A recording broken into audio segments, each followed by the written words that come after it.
¿Qué tal, catequistas? ¿Cómo están? Un gusto volver a estar con ustedes a través de este tutorial. En esta ocasión nos vamos a reunir para ver el tema de lo que es la iglesia, que es un tema muy importante.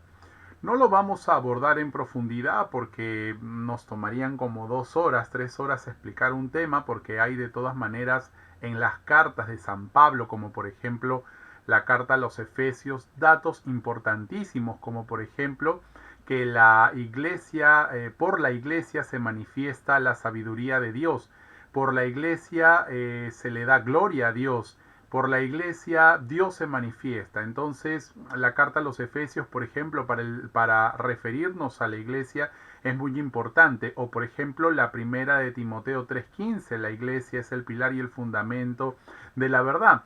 Pero creo que poco a poco vamos a ir perfeccionando nuestros temas, nuestras diapositivas también. Y bueno, por ahora vamos a mencionarlo. Y bueno, también libremente ustedes como catequistas pueden hacer referencia a esas citas. De todas maneras la voy a colocar en la parte final de la guía del catequista, de tal manera que si ustedes encuentran un momento preciso para poder decirlo, lo puedan hacer, porque de todas maneras el tema de la iglesia es importante. Y por ejemplo, lo que podemos hacer es compararlo con un pasaporte. Es decir, yo para ir a otro país necesito de un pasaporte, ¿correcto? Para ir al cielo necesito de la iglesia. Algo así es, ¿correcto? Entonces, y para sacarme un pasaporte yo necesito tomarme foto. En tal caso, para poder estar en la iglesia necesito bautizarme, ¿correcto? La iglesia vendría a ser el país extranjero, el pasaporte vendría a ser la iglesia y la foto que necesito para el pasaporte vendría a ser el sacramento del bautismo, que me permite a mí tener el pasaporte, ser parte de la iglesia. Podemos usar ese ejemplo, es muy, creo, adecuado para esto, ¿no? Ahora, aquel que no es parte de la iglesia, no puede viajar al extranjero, es decir, no puede ir al cielo. Claro, confiamos en la misericordia de Dios, como por ejemplo también existen presidentes que van a ser un poco humanitarios, ¿no? Cuando existen desgracias, catástrofes, qué sé yo, que se necesita movilizar grupos humanos muy grandes, ¿correcto? Pero en este caso también, obviamente, la iglesia ha escrito referente a los que no están dentro de la iglesia, ¿no? Y obviamente nos amparamos en lo que es la misericordia de Dios. Por ejemplo, la carta Lumen Gentium, ¿no? No es una carta, el documento de la iglesia Lumen Gentium. Entonces, por ahí en el número 14. Entonces, hay personas que jamás van a conocer la iglesia, ¿no? Por una cuestión cultural, histórica, etcétera. Pero aquel que sabiendo que la iglesia es importante y se rehúsa a ser parte de la iglesia no puede ser salvado porque ya tiene conciencia de lo que es la verdad. Entonces, vamos a empezar con este tema, con estos pequeños detalles que les he dado. Y bueno, nuestro objetivo, comprender, acoger y vivir nuestra identidad como iglesia, que es signo visible e instrumento de salvación. Creo que ahí es el objetivo, presentar a la iglesia como instrumento de salvación. Necesito ese instrumento para poder acceder a la salvación. Muy bien, entonces vamos a ver si tenemos aquí nuestra bienvenida y lo que se ha querido explicar, ¿no? Dar a entender. Dios nunca ha querido que el hombre esté solo, ojo con eso. Por eso formamos familias y pueblos. Tampoco quiere que vivamos la fe de una manera individualista y aislada, sino que compartamos con las demás personas. Es decir, por lo tanto, ¿no? La iglesia es una familia, es un grupo de personas, conforma un pueblo. Dios siempre nos llama a vivir en comunidades de fe. Abraham lo eligió junto a toda su familia para ser parte de un gran pueblo. Por medio de Moisés hace una alianza con todo el pueblo de Israel. Por los profetas invita a la conversión con todos los miembros de su pueblo. Y cuando la comunidad ya estaba preparada, Dios envió a su Hijo Jesús para llevar a todos los hombres al encuentro con Él, ¿no? Para cumplir su misión, Jesús quiso formar la iglesia y la fue organizando poco a poco. Entre sus seguidores, Jesús nombró 12 apóstoles para que estuvieran siempre con él y luego enviarlos a predicar. De ellos escogió a Pedro para ser pastor supremo de la iglesia, cuyo sucesor es el Papa, que es la cabeza visible de la iglesia.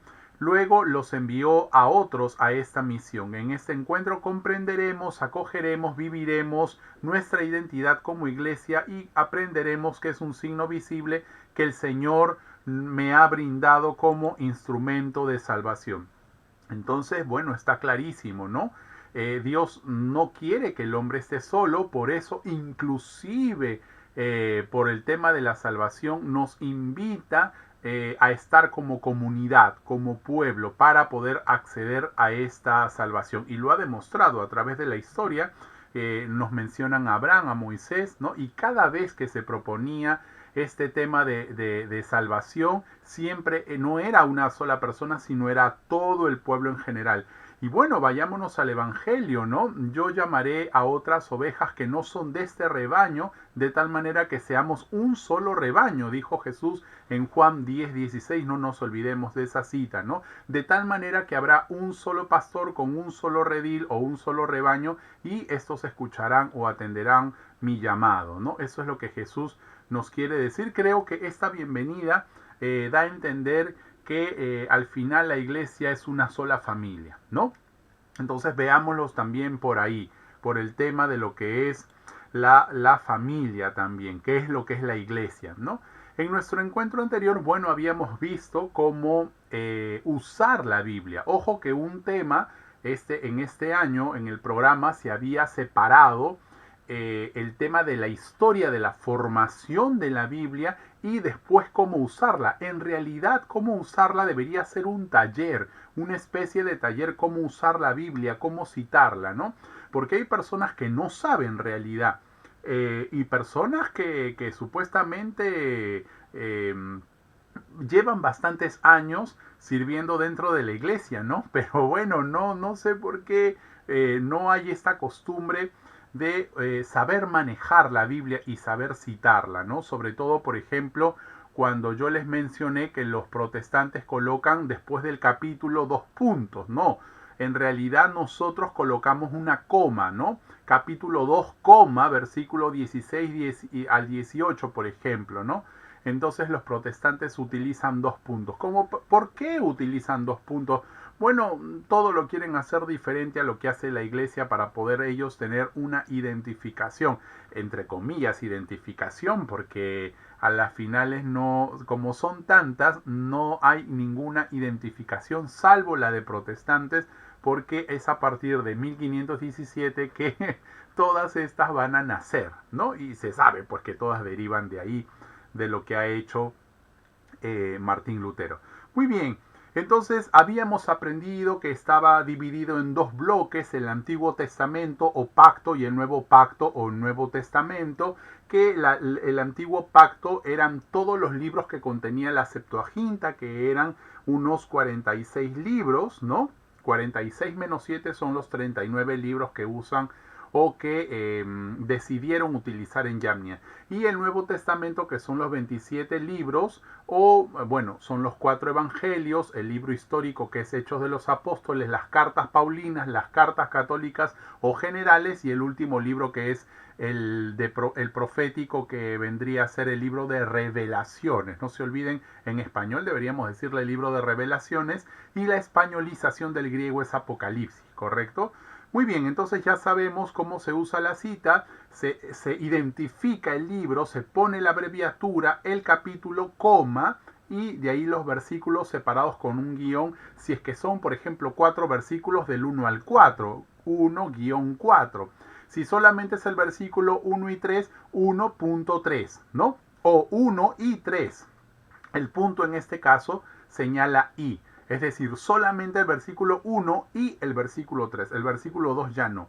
Hay citas así, ¿no? ¿Por qué? Porque, por ejemplo, y Jesús se fue, no es relevante para poder darle algún tipo de mensaje o argumentación cuando uno va a hacer o está presente en un debate, ¿correcto? Bueno, empecemos dialogando con los chicos y le vamos a decir qué significa para mí ser iglesia. Y también le podríamos preguntar qué es la iglesia, ¿no? Vamos entonces, voy a escribirlo entonces. Vamos a ver si me sale qué es la iglesia, porque ellos tendrían, una cosa es qué significa para mí ser iglesia y otra cosa qué es la iglesia, ¿no? ¿Qué es la iglesia? Muy bien, entonces ahí está, y finalmente también lo voy a colocar por acá en la guía del catequista para nosotros tener qué es la iglesia, la referencia, ¿no? Entonces los chicos podrían decir, bueno, es el lugar donde se reúnen los cristianos, es el lugar donde vamos a la misa, y pueden haber diferentes conceptos, ¿no? Porque a las finales también a los templos se les ha agarrado la costumbre de decirles la iglesia. Por ejemplo, la iglesia de San Pedro, la iglesia de Santo Domingo, la iglesia de San Agustín, etcétera, etcétera, ¿no? La iglesia de la Merced, que hemos celebrado últimamente su fiesta. Bueno, entonces le decimos a los chicos qué significa ser para mí la iglesia, qué es la iglesia y cómo puedo formar parte activa de la iglesia. Bueno, no solamente a través del bautismo formo parte de la iglesia, sino que a través de los otros sacramentos formo parte activa, ¿eh? Ojo, una cosa es formar parte de la iglesia, pero otra cosa es formar parte activa. Necesito y tengo la obligación cristiana de ser un misionero. Es decir, recuerden que nosotros sí creemos en las obras, ¿no? Por las obras voy a salvarme. Los protestantes dicen que solamente la fe, pero no. En el capítulo 25 de Mateo, recordemos que ahí está el juicio a las naciones. Creo que es a partir del versículo 13 al 43, en donde Jesús va a separar a los dos grupos, a su izquierda y a su derecha, y le van a decir, ustedes me dieron de beber cuando tuve hambre, tuve sed, estuve desnudo y me dieron de comer, me dieron de beber, me vistieron y me fueron a visitar a la cárcel. Pasen ustedes benditos de mi Padre, pero a los que no hicieron eso con uno de mis hermanos menores, se van a ir al infierno, ¿no? Entonces, el juicio a las naciones va a ser así. No hay ninguna referencia en el Evangelio en donde nos digan que solamente por creer yo me salvo. No, hay obras que desarrollar, y por eso la iglesia tiene las obras de misericordia, etcétera, etcétera. Y es más, recordemos la parábola del buen samaritano, ¿no? Jesús dice quién es el prójimo, quién es en realidad la persona que se merece el cielo, aquel que atendió a la víctima de los ladrones, ¿no? Entonces, eso enseñó Jesús. Jesús no enseñó en realidad a que solamente me salva la fe. ¿Por qué Martín Lutero dijo eso? Recordemos porque él estaba trastornado en el tema de su salvación del alma, ¿no? Él que tenía ese temor que se iba a condenar. Pero bueno, también tenemos que ser un poquito pensantes y pensar como Dios, como lo dijo Jesús, ¿no? Ustedes piensan como los hombres, no, piensen como Dios. Y bueno, lo único que nos queda en tal caso es rogarle con todo el corazón a Dios por misericordia, porque no somos seres perfectos. Y siempre, como dice San Pablo, queremos hacer las cosas bien, pero hay una fuerza interior que me impulsa a hacer el mal. Eso es que se llama la concupiscencia. Estamos inclinados siempre a hacer el mal. Por ejemplo, este ser, ¿no? A veces quiere hacer el bien, pero le salen las cosas mal, o siempre tiende a hacer las cosas mal. Por eso roguemos al Señor por el tema de misericordia, ¿correcto? Muy bien. Entonces vamos a tener allí un momento bonito para poder dialogar con los chicos. Ojalá que se dé en todos estos temas, que se hayan dado oportunidades como para poder conversar con ellos, ¿no? Y de paso nosotros catequistas también aprendemos. Finalmente, ¿qué es la iglesia? Yo creo, algo que tenemos que saber, ¿no? Creo que la clave del concepto de iglesia, además de su etimología, que significa congregación, es el saber que es el cuerpo místico de Cristo. Esa es la clave para poder entender lo importante que es la iglesia, ¿no? La iglesia es importante porque es cuerpo místico de Cristo, del cual yo paso a formar parte parte de ese cuerpo en donde Cristo es la cabeza. Ahora, ¿qué es la reunión de cristianos? ¿Qué es el lugar donde se reúnen los cristianos? La iglesia no se reúne como iglesia en la iglesia para poder desarrollar el culto a Dios. Bueno, sí, esos son conceptos secundarios, pero yo creo en mi opinión personal, es que la iglesia es cuerpo místico de Cristo y como cuerpo místico de Cristo resulta también entonces importante. ¿Por qué pongo énfasis en esto? Porque los hermanos protestantes dicen lamentablemente que sí Cristo, sí Jesús, no iglesia, no necesito, porque Jesús mismo ha dicho de que Él es el camino. Si Él es el camino para llegar al Padre o para llegar a Dios, entonces ya no necesito ni iglesia ni sacramentos. Pero el problema es que los protestantes no aceptan este concepto del cuerpo místico de Cristo que está en la carta a Colosenses, que es su cuerpo, dice San Pablo. La iglesia, que es su cuerpo. Si es cuerpo de Cristo y yo formo parte de ese cuerpo, ¿no? Donde Cristo es la cabeza, repito, entonces este cuerpo es importante para mí.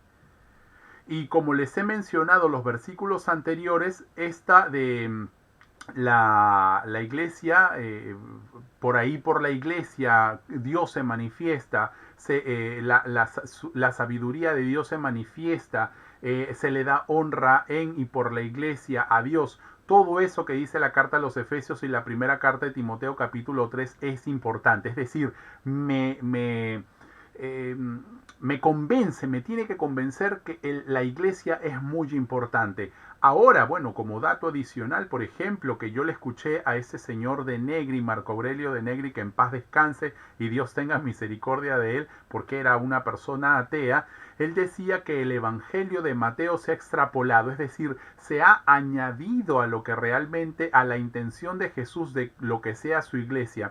Pero no, esto sería falso, porque no es que se haya extrapolado las palabras porque en los otros evangelios no esté narrada la que yo te daré las llaves a ti, Pedro, y tú eres Pedro, y sobre esta piedra edificaré mi iglesia. No, sino que Mateo creyó que ese mensaje era importante. Recuerden que los evangelios se han escrito para distintos grupos de personas, entonces de repente para los mismos romanos no era importante, o para otro grupo de personas no era importante, pero el evangelio de Mateo sí lo contiene, y al final la iglesia por eso es que decide colocar ese libro como parte del canon bíblico, porque ahí está en donde le entrega las llaves del reino a Pedro. Por eso es importante. Y ojo, el que yo entregue las llaves en este contexto judío es muy importante, porque tiene un trasfondo, podríamos llamarle político, ¿no? Algo así. Pero tiene un trasfondo cultural judía, desde el punto de vista judío, muy importante. Muy bien, entonces, ¿qué es la iglesia?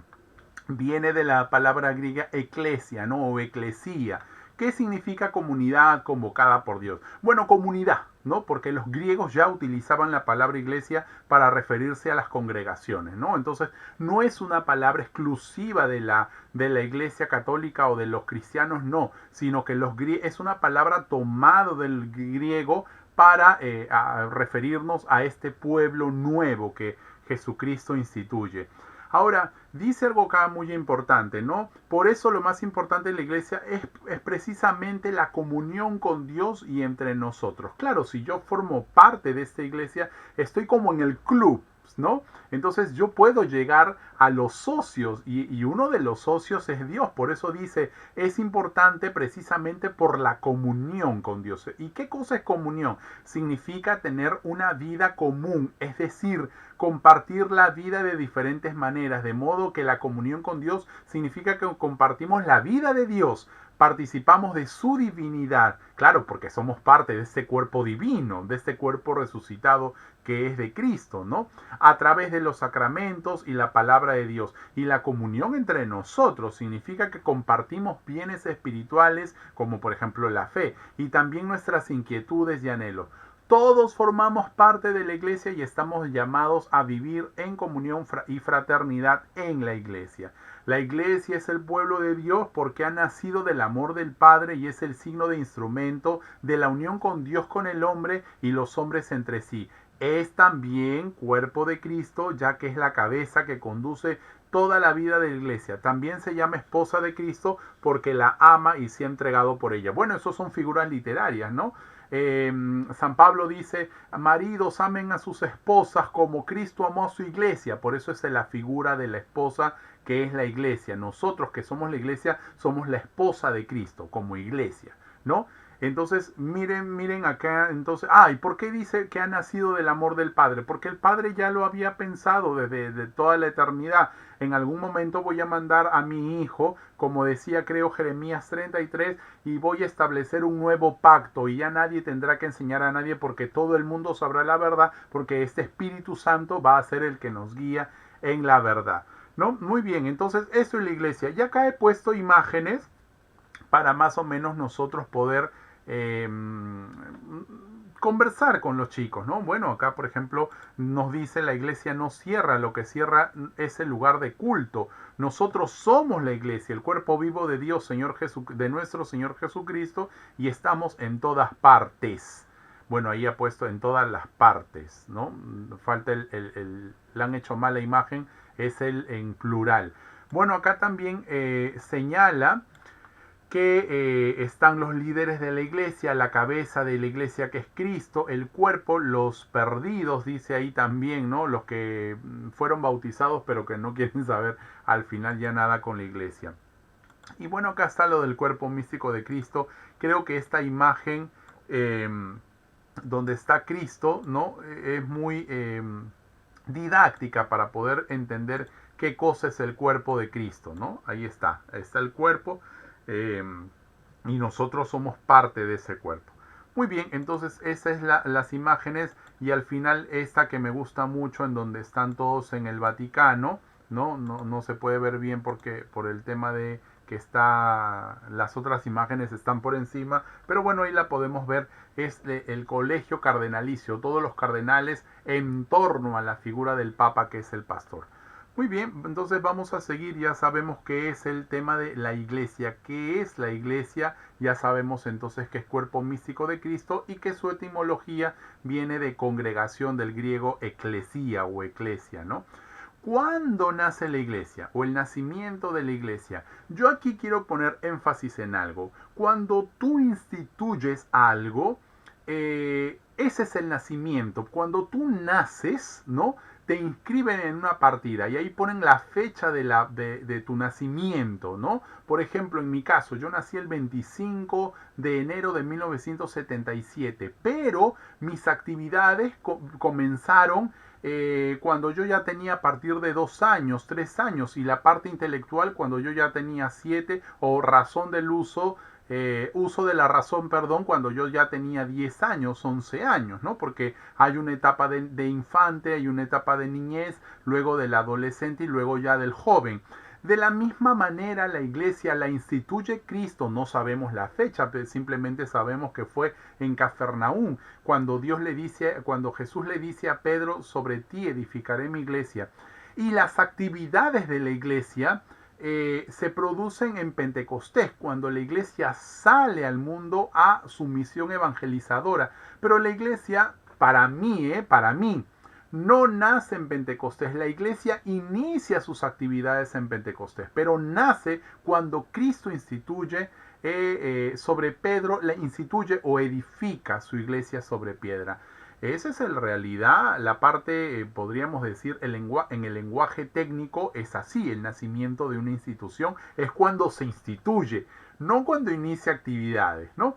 Muy bien, pero lo dejamos a libre albedrío de cada catequista. Sería bonito estar en comunión, pero yo no puedo imponer lo que yo pienso. Lo que yo les estoy manifestando es en base a lo que yo estoy estudiando o a lo que he estudiado. Pero bueno, cada uno es libre de enseñar lo que crea que es la verdad sin salirse de lo que enseña la iglesia, obviamente, ¿no? Para mí, yo sí enseño que la iglesia nace cuando Cristo instituye la iglesia sobre Pedro y las actividades son cuando ya viene el Espíritu Santo después en la fiesta de Pentecostés. Y aquí he puesto las imágenes, ¿no? Tú eres Pedro y sobre esta piedra edificaré mi iglesia. Ahí nace la iglesia, ¿no? Las imágenes creo que son contundentes en este aspecto. Bueno, y acá he puesto un poquito las citas bíblicas, ¿no? De Mateo 16, 18, 19 y el trasfondo de la cual les hablé. Bueno, ahí pueden leer esto de acá, por ejemplo, esto lo voy a colocar dentro de un cuadro porque es netamente la parte del Evangelio y también el libro de Isaías, el trasfondo del que yo les hablaba. ¿Cuál es el tema del trasfondo? Como yo les decía, entregar llaves para los judíos era un tema muy importante, es decir, te otorgo todo el poder, tú decides a partir de ahora, ¿no? Fíjense, Sebna era un mayordomo que atendía el reino, ¿no? Entonces, dice la palabra de Dios en el libro de Isaías, te destituiré de tu puesto y te quitaré tu cargo. Aquel día llamaré a mi servidor a Eliakim, que iba a formar ahora, iba a ser mayordomo. Hijo de Hilcías, le pasaré tu traje y le colocaré tu cinturón y le confiaré tu cargo y será un padre. Por eso se le dice papa al pastor de la iglesia. Será un padre para los habitantes de Jerusalén y para la familia de Judá. Pondré en sus manos la llave de la casa de David. Las llaves. Cuando él abra, nadie podrá cerrar, y cuando cierre, nadie podrá abrir. Lo meteré como un clavo en un muro resistente, y su puesto le dará fama a la familia de su padre. Ahí está el trasfondo de las llaves. Y ojo, esta es el libro de Isaías, la primera lectura que nosotros leemos en el tiempo ordinario cuando justamente toca el Evangelio de Mateo. Creo que es por los meses de octubre o septiembre aproximadamente, y si no me equivoco de repente es menos, en donde se toca esta lectura de la institución de la iglesia, y en la primera lectura leemos el libro de Isaías para entender este contexto de la prefigura de la iglesia en el Antiguo Testamento. Así que no se vayan a olvidar, ¿correcto? Esta iglesia ahora tiene una jerarquía, una jerarquía. Ojo, no estamos tocando el tema de sucesión, eso lo vamos a tocar más adelante porque es parte del programa, el tema de sucesión apostólica. Solamente estamos tomando el tema de formación, historia de la iglesia, cómo se formó y cómo está estructurada. El tema de la sucesión apostólica va a venir en otro tema porque es muy importante, ¿correcto? Muy bien. Entonces sigamos con la jerarquía de la iglesia. Bueno, ya sabemos que la cabeza de la iglesia es Cristo, pero ¿a quién le entrega las llaves Cristo? A Pedro. Y después de Pedro, ¿quién vino? Lino. Y después Anacleto o Cleto. Y después vino otros papas, ¿no? Lino, Cleto, Clemente y otros más que ya hasta me he olvidado. Muy bien. Entonces, y aquí he colocado esto que me ha parecido muy importante. ¿Cómo se le dice al Papa? Se le dice su santidad, ¿no? ¿Cómo se le dicen los cardenales? Su eminencia. Y al resto de obispos y arzobispos, su excelencia. ¿Y cómo se le llaman los padres o a los presbíteros, que son los sacerdotes que están en la parroquia, y a los diáconos, reverendo, ¿no? Reverendo señor, no creo, reverendo nada más, pero bueno, y dice reverendo señor. Bueno, yo a todos les digo padre, así sea obispo. Cuando yo he hablado con Monseñor Chan, no recuerdo ahorita su nombre, siempre he dicho padre. Padre, porque es un padre en la fe. No estos títulos que creo que el Papa inclusive ha dicho, ya dejémonos de tantos títulos y bueno, vayámonos a llamar a un pastor como corresponde, ¿no? Pero bueno, esas son las cositas que tiene el Papa Francisco. Yo siempre he creído que el título para un sacerdote, para un representante de la iglesia es padre, porque son padres de la fe, ¿no? Muy bien, pero cada uno, de todas maneras es importante saber esto, ¿no? Muy bien, y allí está la jerarquía del Papa. Primero está el Papa, luego los obispos, los presbíteros y diáconos. Luego, más abajito, están los laicos y consagrados, en donde ya está el pueblo de Dios, ¿no? Acá hay otra imagen en donde también menciona apóstoles, presbíteros y diáconos. Los obispos vendrían a ser los sucesores que están en el mismo nivel que los apóstoles, porque recuerden que los apóstoles instituyeron o crearon, así se le dice, crearon obispos para reemplazarlos. Y bueno, acá hay otra imagen un poquito más graciosa para darle un tono más infantil, y aquí está la organización de la iglesia. Es importante enseñar esto para que la gente tenga, bueno, los que van a estudiar derecho tengan más o menos una idea de qué cosa es una organización jerárquica, ¿no? La cabeza, las estructuras, todo. Sería bonito que como iglesia nosotros enseñemos, bueno, y así fue con las universidades, enseñemos los primeros pasos de lo que es la vida científica o la vida profesional de cada uno. Entonces ya sabemos eso, ¿no? Muy bien, seguimos y vamos a mencionar las características de la iglesia. Ojo que todas las imágenes dicen lo mismo, simplemente es para que la gente vea, ¿no? Que la gente vea y lea lo mismo, a ver si se le queda. Una, santa, católica y apostólica. Bueno, una, porque solamente instituyó Cristo una, ¿no? A ti te daré y edificaré mi iglesia. Es una sola iglesia. Cristo no dijo edificaré muchas iglesias. No, la iglesia es una bajo la tutela del pastor de la iglesia, que es el Papa. Y bueno, aquellos que se han separado, bueno, ya no son parte de la iglesia, ¿no? Por eso es que yo digo que confiamos en la misericordia de Dios y en lo que también enseña la Santa Madre Iglesia, ¿no? Creo que está en el documento de la Nostra Aetate, creo que es algo así, y en todos estos documentos en donde la iglesia trata los temas de las relaciones con otras religiones, y hay otro documento en donde trata las relaciones con otras denominaciones que no deberían de llamarse cristianas, sino las denominaciones protestantes. Muy bien, entonces es santa, ¿por qué? Porque su fundador es santo. Nunca tuvo pecado, ¿no? La iglesia es santa por Cristo, no por nosotros. Nosotros recuerden que pasamos a formar parte de lo que ya está instituido. Por lo tanto, esta iglesia tiene que permanecer santa porque es cuerpo de Cristo. Que incluya a pecadores es distinto, pero la iglesia es santa, ¿correcto? A pesar que está llena de pecadores. Bueno, católica ya sabemos que es una palabra que españolizada del griego católicos, pero que su traducción correcta sería universal. La iglesia es para todo el mundo, ¿no? Vayan y prediquen el evangelio a todas las naciones. Es católica porque es a todas las naciones, ¿no? Entonces, y apostólica porque, bueno, tiene una sucesión ininterrumpida de apóstoles, de sucesores de Pedro, que hasta el día de hoy ya sabemos que es el 266, el Papa actual, que es Francisco, ¿no? El anterior fue Benedicto, Juan Pablo II, Juan Pablo I, Pablo VI, Juan XXIII, Pío XII, Pío XI creo que fue, y ya no me acuerdo más, pero es bonito esto recordarlo, ¿sí? Muy bien, entonces ya sabemos que la iglesia, esas son las características de la iglesia. Ojo, la iglesia no se llama católica, la iglesia es católica. Católica es un adjetivo del sustantivo iglesia, iglesia católica. La catolicidad de la iglesia califica a la iglesia como adjetivo.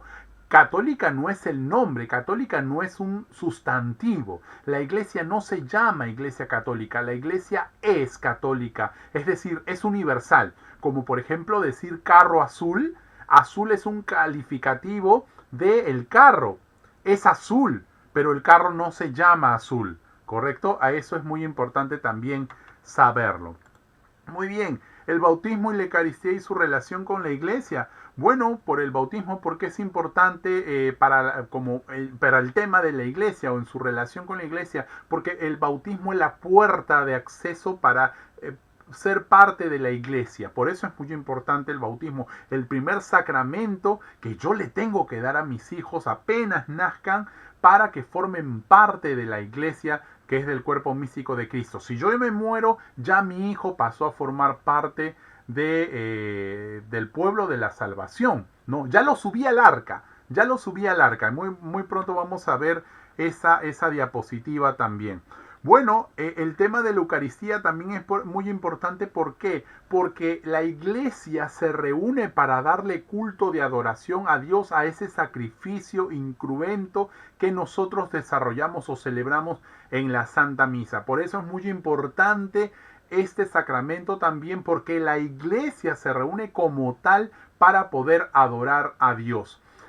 Y finalmente allí he colocado también una imagen que es muy importante. Tenemos que orar porque hayan sacerdotes, porque sin sacerdotes no hay ni bautismo, ni matrimonio, ni Eucaristía, nada, no hay sacramentos y tampoco podría haber iglesia, porque la iglesia está manejada precisamente por los guías, por los pastores que pastorean, valga la redundancia, la iglesia. Ahora, este tema muy importante del que yo les hablaba, ¿fuera de la iglesia hay salvación? ¿No?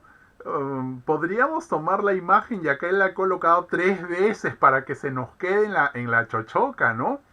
Cuando lo que ocurrió en el Antiguo Testamento, cuando Noé construye el arca de Noé, ¿no? Su arca, que Dios le manda construir porque iba a mandar el diluvio.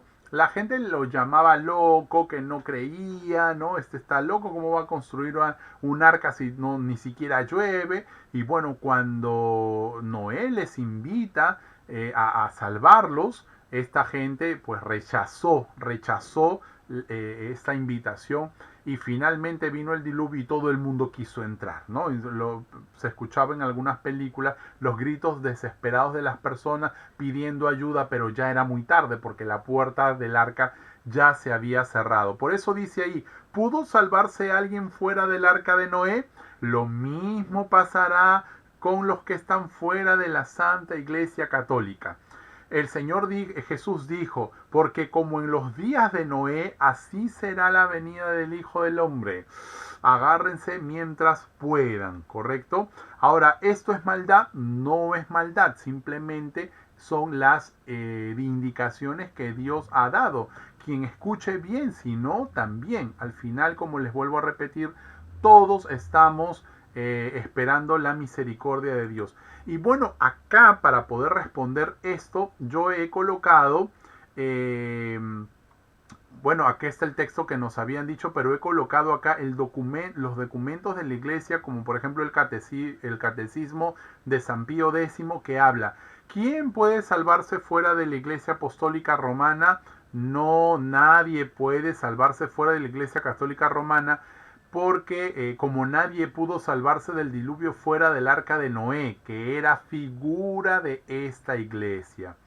¿Cómo pues se salvarán los antiguos patriarcas y profetas? Claro que no conocieron la iglesia porque nacieron antes de Cristo.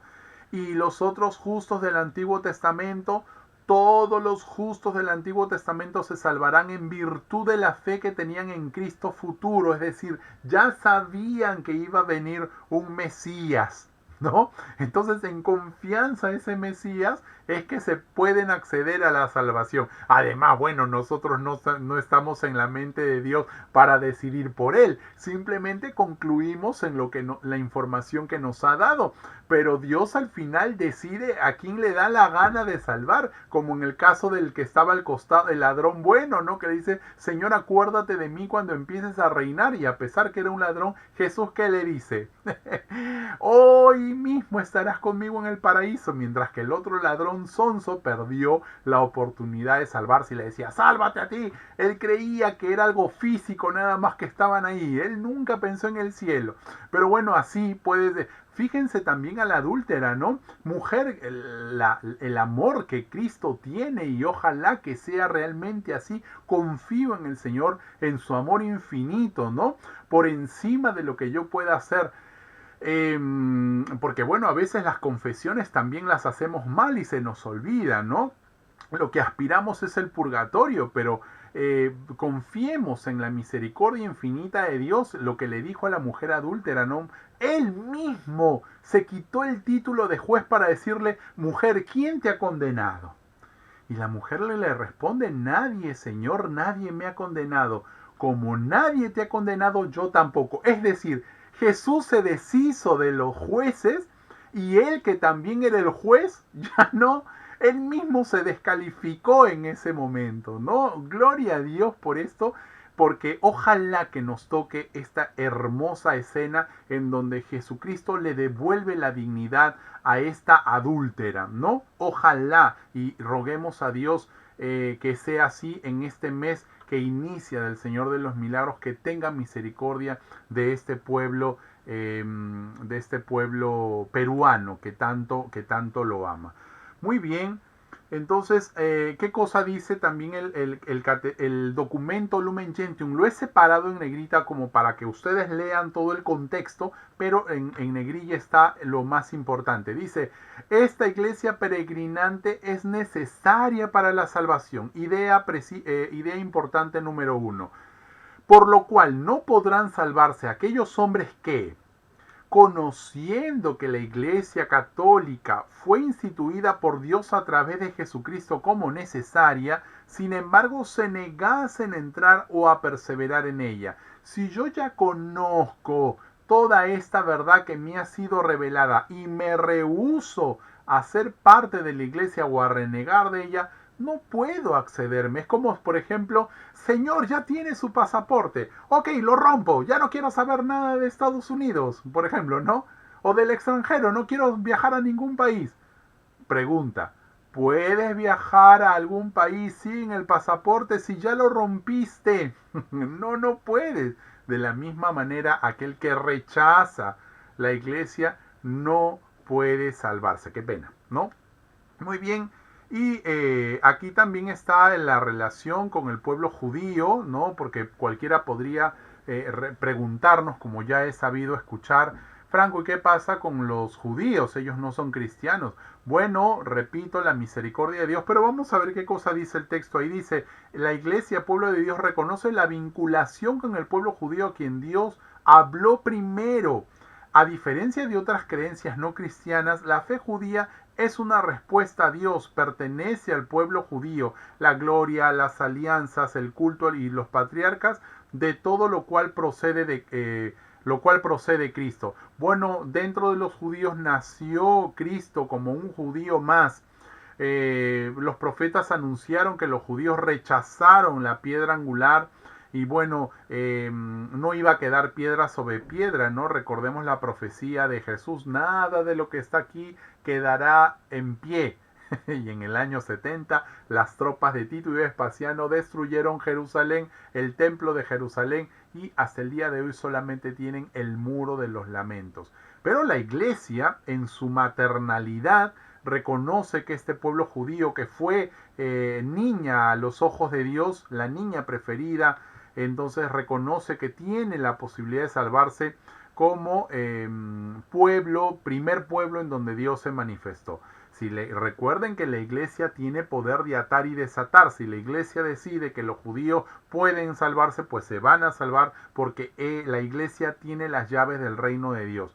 Y bueno, con el tema de los musulmanes es un tema no solamente cultural, un tema religioso, sino también cultural. Hay musulmanes que jamás van a conocer la fe cristiana por las condiciones en las que viven. ¿Sería humano o cristiano condenar a los musulmanes porque nunca conocieron a Cristo? No, ellos pueden acceder a un tema de salvación solamente porque trataron de tener una vida virtuosa. Igual que hay ateos, ¿no? Los que nacen ateos, bueno, nadie nace ateo. Los que se hicieron ateos porque no conocieron la plenitud de la revelación, tienen la oportunidad de salvarse. Pero aquellos ateos que se hacen ateos habiendo formado parte de la iglesia y teniendo la información, esas personas no pueden salvarse. Claro, yo como cristiano quiero que todo el mundo se salve, no todo el mundo, para que yo también pueda acceder, ¿no? Pero si yo condeno al resto, me puede ser que con la misma vara que mida, seré medido. Entonces no quiero que me mida el Señor con ninguna vara, simplemente que me diga, Franco, pasa al cielo y punto, ¿no? Disfruta de lo que he preparado para ti. Eso es lo que yo quiero. Entonces, bueno, ya depende de la iglesia qué cosa ata y qué cosa desata y que repercuta en el cielo, ¿no? Bueno, el compromiso, bueno, llevemos la iglesia a los demás. demos esta información a los demás. Por ejemplo, hay muchas personas que dicen, como los protestantes, no necesito la iglesia. Bueno, ya tenemos la información de que es muy importante la iglesia. Ya tenemos esa información. Entonces, bueno, ahí está el compromiso, finalmente el reto. ¿Qué te pareció este tema y qué opinas sobre la iglesia en la actualidad y de qué forma participas dentro de la iglesia? Yo creo que eso es un poquito invitando a que sean los chicos catequistas, ¿no? Finalmente podemos ahí, chicos, bueno, ahí quien quiera leer, ¿no? Estoy contento en la iglesia porque la fundó Jesús sobre la roca de los apóstoles, ¿no? Bueno, en realidad es sobre la piedra, piedra. En ella celebro la Eucaristía, presencia real y auténtica de Jesús en mi vida y en el mundo. Ahí adoramos a Cristo en la iglesia, dice la carta a los Efesios. No se olviden, a partir de acá abajito en Nos vemos, voy a colocar las citas bíblicas que hacen referencia a la iglesia. Correcto, espero que este tema les haya gustado tanto como a mí porque es muy, muy interesante. Y bueno, cualquier cosita me escriben, no se olviden al WhatsApp o me escriben un correo. Espero que les haya gustado. Nos vemos.